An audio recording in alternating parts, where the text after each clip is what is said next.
एक लिक्विड के अंदर अगर एयर बबल हो तो उस एयर बबल के अंदर जो प्रेशर होता है, फॉर एग्जांपल ये अगर P1 है और इस बबल के ठीक बाहर, इस बुलबुले के ठीक बाहर अगर लिक्विड में प्रेशर P2 है तो ये P1 P2 से बड़ा होगा। उसी तरह से अगर एक लिक्विड ड्रॉप हो, ये वो ड्रॉप है, तो इस ड्रॉप के अंदर अगर प्रेशर P1 है और बाहर अगर प्रेशर एटमॉस्फेरिक प्रेशर है PA एटमॉस्फेरिक प्रेशर, तो ये P1 एटमॉस्फेरिक प्रेशर से ज्यादा होगा। ऐसा सरफेस टेंशन के कारण होता है और एग्जैक्टली ये एक्सेस प्रेशर कितना है इस पे हम बाद में चर्चा करते हैं। पहले देख लेते हैं, इसे कंपेयर कर लेते हैं फूले हुए गुब्बारे के साथ। तो ये रहा वो फूला हुआ बलून। ये बड़ा ही प्रैक्टिकल सा चीज है कि इस बलून के अंदर का जो प्रेशर होता है वो बाहर के प्रेशर से ज्यादा होता है, क्योंकि इस बलून का जो मेम्ब्रेन है ये स्ट्रेच्ड है और ये सिकुड़ना चाहता है। जैसे कि इस ड्रॉप में ड्यू टू सरफेस टेंशन इसका जो फ्री सरफेस है वो सिकुड़ना चाहता है, वो अंदर जाना चाहता है, उसी को कैंसिल करता है अंदर का एक्सेस प्रेशर। तो यहां भी वही होता है। यहां जो प्रेशर होता है, फॉर एग्जांपल अगर ये P1 है, बाहर अगर एटमॉस्फेरिक प्रेशर है तो ये P1 एटमॉस्फेरिक प्रेशर से बड़ा होता है। अगर आप इस बलून को खोल दे या फिर यहां से काट दे तो आप देखेंगे कि हवा बड़ी तेजी से बाहर निकलती है। अब हमें क्या करना है, इस एक्सेस ऑफ प्रेशर को इंटर रिलेट करना है सरफेस टेंशन के साथ। फिर हम ये देखेंगे कि अगर ये लिक्विड ड्रॉप या एयर बबल ना होके सोप बबल होता, अर्थात साबुन का बुलबुला होता, तो फिर ये एक्सेस प्रेशर और सरफेस टेंशन के बीच का रिलेशन क्या होता। तो पहले लिक्विड ड्रॉप के लिए देख लेते हैं ये एक्सेस प्रेशर होगा कितना और सरफेस टेंशन के साथ उसका रिलेशन क्या होगा। तो इसके लिए चलिए मान लेते हैं इस लिक्विड के अंदर का जो प्रेशर है ये है P1 और इस लिक्विड के बाहर जो प्रेशर है ये मान ले कि एटमॉस्फेरिक प्रेशर है। तो एक्सेस प्रेशर जो है वो है P। तो ये P है क्या, ये है एक्सेस प्रेशर। तो हम कह सकते हैं ये जो P है ये बराबर होगा P1 माइनस एटमॉस्फेरिक प्रेशर। तो ये हो गया एक्सेस प्रेशर। और यही एक्सेस प्रेशर ये रेस्पॉन्सिबल होता है, ये जो मेम्ब्रेन है, स्ट्रेच्ड मेम्ब्रेन या फिर कहे लिक्विड का फ्री सरफेस, इसका जो अंदर जाने का जो टेंडेंसी है उसे रोकने के लिए। क्योंकि एटमॉस्फेरिक प्रेशर से P1 P ज्यादा है तो वही एक्सेस प्रेशर रेस्पॉन्सिबल होगा सरफेस टेंशन के कारण। यहां जो प्रेशर, एक्स्ट्रा प्रेशर ये सरफेस, लिक्विड का फ्री सरफेस जो अप्लाई कर रहा है उसे कैंसिल करने के लिए। तो ये P जो एक्सेस प्रेशर है यही रेस्पॉन्सिबल है लिक्विड के फ्री सरफेस को सिकुड़ने से रोकने के लिए। हमने माना जो रेडियस है, ये रेडियस ये है R। चलिए मान लेते हैं हमने अंदर का प्रेशर किसी तरह से थोड़ा सा बढ़ाया। कितना बढ़ाया, dP बढ़ाया, बहुत ही negligibly small amount of pressure हमने इंक्रीज किया। तो इसके कारण ये जो लिक्विड ड्रॉप है ये बड़ा हो जाएगा और कुछ ऐसा बन गया। ये इसका जो रेडियस अब है ये रेडियस R ना होके ये बढ़ के बन गया R plus dr। So radius बढ़ा कितना, रेडियस बढ़ा dr। और प्रेशर अंदर कितना है, प्रेशर अंदर है P प्लस dP। तो यहां सरफेस में जितने भी सारे मॉलिक्यूल्स थे ये सारे थोड़ा ऊपर चले गए, यहां पर पहुंच गए, अर्थात इनका डिस्प्लेसमेंट कितना हुआ। इन सारे मॉलिक्यूल्स का डिस्प्लेसमेंट जो कि सेंटर से R डिस्टेंस दूर था, अब वो सेंटर से R प्लस dr डिस्टेंस दूर है, तो इनका डिस्प्लेसमेंट हुआ dr। अब देखिए इस पूरे प्रोसेस में हमने काम कितना किया। हमने एक्सेस प्रेशर से जो काम किया, ये वर्क डन, ये बराबर होगा हम जो फोर्स यहां अप्लाई कर रहे हैं, अर्थात एक्सेस प्रेशर जो हम यहां पर इंपार्ट कर रहे हैं उसके कारण एक फोर्स तो पैदा हो रहा है ना। वो फोर्स क्या होगा हमें पता है, pressure into surface area is equal to force. तो इस पूरे सरफेस में, इस लिक्विड के पूरे सरफेस में जो कि होगा 4 पाई r स्क्वायर्ड, इस पूरे सरफेस में अगर P प्रेशर अप्लाई हो तो नेट फोर्स या टोटल फोर्स कितना होगा, टोटल फोर्स होगा P इंटू 4 पाई r स्क्वायर्ड। तो ये वर्क डन होगा फोर्स, टोटल फोर्स जो हम अप्लाई कर रहे हैं इनटू हर एक मॉलिक्यूल का डिस्प्लेसमेंट जो कि है dr। यहां पर देखिए हर एक पॉइंट में, जैसे इस पॉइंट में प्रेशर के कारण जो फोर्स बन रहा वो इस डायरेक्शन में है और इस मॉलिक्यूल का जो डिस्प्लेसमेंट हो रहा वो भी इसी डायरेक्शन में है। आप किसी और जगह पे देख ले, यहां पर प्रेशर इस मॉलिक्यूल को चाहेगा कि ये इस डायरेक्शन में मूव करे और ये मॉलिक्यूल इस डायरेक्शन में मूव करके कुछ यहां तक पहुंच रहा है, क्योंकि इन मॉलिक्यूल्स का जो डिस्प्लेसमेंट होगा वो होगा रेडियली आउटवर्ड्स। सो हर जगह पे जो छोटा सा फोर्स अप्लाई हो रहा है वो फोर्स और ये जो छोटा सा डिस्प्लेसमेंट है उस डिस्प्लेसमेंट का जो डायरेक्शन है वो सेम है, तो हम कह सकते हैं कि work done is equal to force into displacement. और हर जगह डिस्प्लेसमेंट dr होगा, हर एक मॉलिक्यूल जहां पर है वहां से dr डिस्टेंस दूर पहुंचेगा। तो ये फोर्स एप्लीकेबल कितना हो रहा है, ये टोटल फोर्स, ये फोर्स होगा pressure into surface area. Pressure है P और सरफेस एरिया है 4 into pi into r squared. तो ये तो हो गया फोर्स। अब इसके साथ हमें मल्टीप्लाई करना है dr को, तो हमने मल्टीप्लाई कर दिया dr को, तो ये हो गया टोटल वर्क डन, हमने जितना काम किया। यहां पर देखिए अगर हम सरफेस टेंशन को इंक्लूड करते हैं तो हम कह सकते हैं सरफेस टेंशन जो कि बराबर है सरफेस एनर्जी के, और वो सरफेस एनर्जी है क्या, वो सरफेस एनर्जी है potential energy per unit area. और उस पोटेंशियल एनर्जी को हम इंटर रिलेट कर सकते हैं वर्क डन के साथ। सो हम सरफेस टेंशन और इस एक्सेस प्रेशर को इंटर रिलेट कर सकते हैं। तो उसके लिए हमें करना क्या होगा, सबसे पहले यह पता लगाना होगा कि इंक्रीमेंट इन एरिया हुआ कितना। देखिए यहां पर ये था ड्रॉप, अब ये बढ़ के बड़ा बन गया, तो इसका जो एरिया है वो तो बढ़ा, इसका जो फ्री सरफेस का एरिया वो बढ़ गया। सो हम पता लगाते हैं इंक्रीमेंट इन सरफेस एरिया।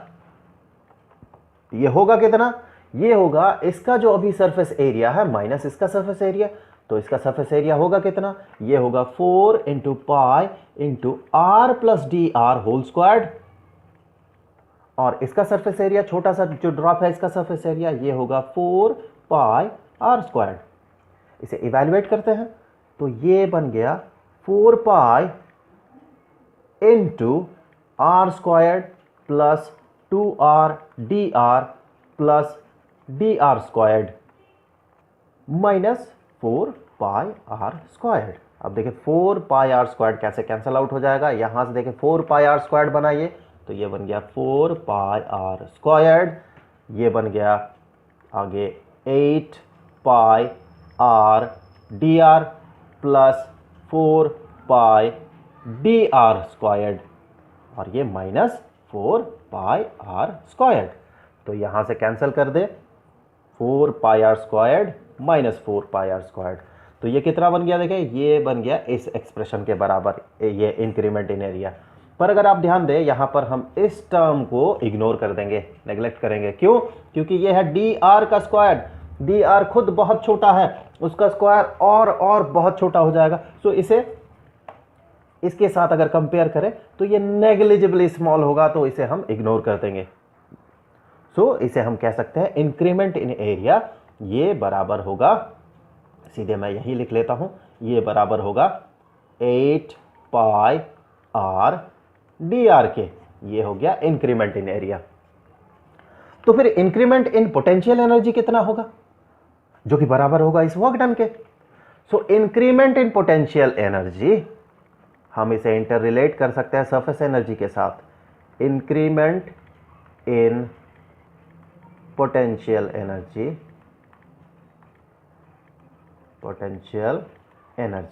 इसे हम इंटर रिलेट करेंगे सरफेस एनर्जी के साथ। तो सरफेस एनर्जी के डेफिनेशन से हम कह सकते हैं कि सरफेस एनर्जी होता है increment in potential energy per unit increment in area. तो यहां पर इंक्रीमेंट इन एरिया अगर ये 8 पाई आर dr होता है और ये है increment in potential energy per unit increment in area, तो फिर total increment in potential energy कितना होगा, s इंटू ये term increment in area. So s into 8 pi r dr। यहां पर देखें सरफेस टेंशन और ये सरफेस एनर्जी ये दोनों बराबर होते हैं, कब, एडियाबेटिक प्रोसेस में। तो चीजों को सिंपल रखने के लिए हमने मान लिया कि ये सराउंडिंग से कोई हीट एनर्जी नहीं ले रहा है। वैसे प्रैक्टिकली देखें तो ये जो प्रोसेस है ये एडियाबेटिक नहीं होगा, आइसोथर्मल होगा, पर चीजों को हमें सिंपल रखना है। तो चीजों को सिंपल रखते हुए हमने इस पूरे प्रोसेस को मान लिया कि ये एडियाबेटिक चेंज है और बाहर से ये कोई एनर्जी या फिर हीट एनर्जी अब्सॉर्ब नहीं कर रहा है। तो सरफेस एनर्जी सरफेस टेंशन के बराबर, तो हम कह सकते हैं इसी को न्यूमेरिक वैल्यू को पहले लिख लेते हैं 8 इंटू एस के जगह टी लिखें, T surface tension into pi r d are. तो हमने काम कितना किया, हमने काम किया इतना, पोटेंशियल एनर्जी बढ़ा कितना, पोटेंशियल एनर्जी बढ़ा इतना, दोनों तो बराबर होंगे। तो फिर हम कह सकते हैं कि P into 4 pi r squared d r is equal to 8T pi r d r. यहां से देखें ये pi pi cancel out, r यहां एक आर को कैंसिल करेगा और डी आर कैंसिल आउट। तो इससे आगे हम कह सकते हैं कि P is equal to 8T divided by 4R। यही बन जाएगा excess pressure P is equal to 2 into surface tension divided by radius of the drop या फिर air bubble inside a liquid. अब चलिए देख लेते हैं कि अगर ये एयर बबल या लिक्विड ड्रॉप ना होके अगर ये सोप बबल होता, अगर ये साबुन का बुलबुला होता, तो यहां पर देखिए साबुन के बुलबुले में जो फ्री सरफेस है लिक्विड का, ये बुलबुला तो लिक्विड से बना हुआ है, इसका जो फ्री सरफेस होगा यहां पर दो फ्री सरफेसेस होंगे, एक तो बाहर की तरफ जो बाहर के एयर के साथ कांटेक्ट में है, और दूसरा एक सरफेस होगा अंदर की तरफ जो कि अंदर के एयर के साथ कांटेक्ट में है। तो वो दोनों जो सरफेसेस हैं वो दोनों सरफेसेस सिकुड़ना चाहते हैं, अर्थात जो प्रेशर चाहिए होगा अब, क्योंकि बाहर से ड्यू टू सरफेस टेंशन ये जो सिकुड़ने की टेंडेंसी है ये डबल हो गया, दो सरफेसेस और दो सरफेसेस इक्वल एरिया के, तो ये जो सिकुड़ने का टेंडेंसी है ये डबल हो गया, तो अंदर से जो प्रेशर चाहिए होगा वो भी डबल चाहिए होगा। चलिए एक बार मैथमेटिकली देख लेते हैं इसे हम कैसे डिराइव करेंगे। सो यहां पर देखें हमने इंक्रीमेंट इन एरिया ये पता लगाया था 8 पाई आर डी आर। यहां पर जो इंक्रीमेंट इन एरिया होगा, ये जो increment in area, increment in area, देखिए एक सरफेस अगर 8 पाई आर डी आर बढ़ता है तो दो सरफेसेस इसका दुगना बढ़ेगा, अर्थात पहला सरफेस बाहर वाला सरफेस ये भी इतना बढ़ा और अंदर वाला सरफेस ये भी 8 पाई आर डी आर बढ़ा, तो टोटल इंक्रीमेंट इन एरिया कितना हुआ, टोटल इंक्रीमेंट इन एरिया ये हो गया 16 पाई आर डी आर। और इंक्रीमेंट इन पोटेंशियल एनर्जी ये भी दुगना हो जाएगा फिर, क्योंकि दो सरफेस, हम दो सरफेस को बढ़ा कर रहे हैं, तो एक सरफेस का पोटेंशियल एनर्जी अगर हम इतना बढ़ाते हैं तो दोनों को उतना ही बढ़ाने के लिए जो टोटल पोटेंशियल एनर्जी हम बढ़ाएंगे वो इसका दुगना होगा। सो फिर potential energy, increment in potential energy ये भी दुगना होगा, ये भी होगा 16 into T into pi r d are. अब अगर इस एक्सप्रेशन के साथ जो कि है हमारा किया हुआ वर्क डन, अब वर्क डन को देखें, प्रेशर अंदर का हमने जो बढ़ाया वो dP है, उस बढ़े हुए प्रेशर के कारण जो एक्सटेंशन हो रहा वो एक्सटेंशन अब भी उतना ही है, तो फिर जो वर्क डन है उसका एक्सप्रेशन तो यही बनेगा, अंदर का pressure into total surface area into जो डिस्प्लेसमेंट हो रहा मॉलिक्यूल्स का डिस्प्लेसमेंट अब भी तो dr हो रहा, क्या 2dr हो रहा, नहीं, प्रेशर क्या दुगना हो गया, नहीं, तो प्रेशर यहां पर P surface area 4 pi r squared, यहां भी देखिए यहां रेडियस को हमने माना ये रेडियस है r, और dr जो कि मॉलिक्यूल यहां से डिस्प्लेस करेगा अगर अंदर का प्रेशर को हम बढ़ाते हैं तो इस केस में जो इक्वेशन बनेगा वो इक्वेशन होगा P into 4 pi r square dr, जो कि वर्क डन है, हमने जितना काम किया ये बराबर होगा इंक्रीमेंट इन पोटेंशियल एनर्जी के जो कि है 16 into T into pi r d are. ये टर्म पिछले एक्सप्रेशन का दुगना है, तो इसे इवैल्यूएट करेंगे तो आप पाएंगे कि ये जो P है excess pressure inside the soap bubble, साबुन के बुलबुले के अंदर जो एक्सेस प्रेशर होगा ये बराबर होगा 4 इंटू टी, अर्थात 4 into surface tension of the liquid, जिस लिक्विड से ये बबल बना हुआ है, divided by r radius of the bubble.